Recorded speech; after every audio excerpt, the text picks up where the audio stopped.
কলকাতা মেট্রোর ২ লাইন মিশে যাচ্ছে। শুরু হয়ে গেছে কাজ। সেজন্য ঘিরে দেওয়া হলো রাস্তা। তবে ওই ২ মেট্রো লাইনের পুরো অংশে বাণিজ্যিক পরিষেবা চালু করার জন্য আরও কিছুটা সময় অপেক্ষা করতে হবে। বড় পদক্ষেপ করা হলো। কলকাতা মেট্রোর অরেঞ্জ এবং ইয়েলো লাইনকে মিশিয়ে ফেলার কাজ শুরু হয়ে গেছে। কলকাতা বিমানবন্দর অর্থাৎ জয়হিন্দ স্টেশন এর কাছে ২ লাইন মিশে যাবে। অরেঞ্জ লাইনের ডায়াফ্রাম ওয়াল তৈরির জন্য ইতিমধ্যে রাস্তায় একাংশ ব্যারিকেড দিয়ে কাজ শুরু করা হয়েছে এবং দায়িত্বপ্রাপ্ত agency Rail Vikas Nigam Limited cut and cover প্রক্রিয়ার মাধ্যমে কাজ করা হচ্ছে।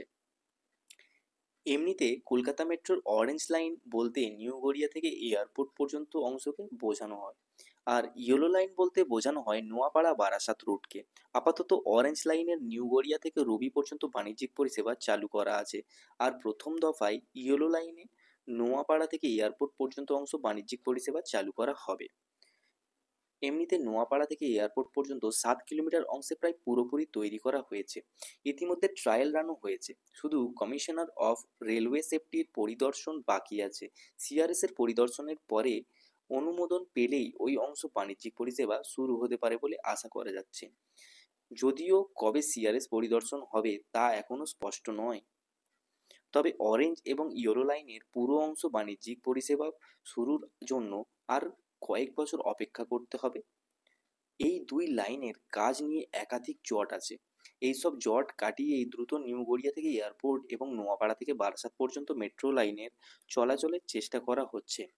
আর সেটা হলে শহরতলির যান চলাচল ব্যবস্থা আমূলভাবে পাল্টে যেতে চলেছে। তারই মধ্যে কলকাতা মেট্রোর আরও একটি লাইনের একাংশ পরিষেবা শুরুর অপেক্ষায় আছে। এমনকি জল্পনা ছড়িয়েছে যে গত 18ই জুলাই ইস্ট ওয়েস্ট মেট্রোর শিয়ালদহ এসপ্ল্যানেড অংশের উদ্বোধন করবেন প্রধানমন্ত্রী নরেন্দ্র মোদী। তবে সেটা হয়নি।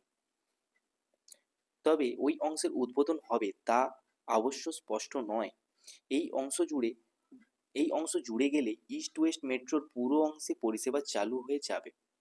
তো এই ভিডিওটা এত দূরই। ভিডিও আপনাদের কাছ পর্যন্ত পৌঁছে দেওয়ার দায়িত্ব আমার থাকে। ভিডিওগুলো ইনফরমেটিভ লাগলে লাইক এবং কমেন্ট করার দায়িত্বটাও আপনার, এবং আপনি কমেন্টে জানাবেন আপনি কোন জায়গা থেকে ভিডিওটা দেখছেন। দেখা হচ্ছে পরবর্তী ভিডিওতে। আজ এইটুকুই।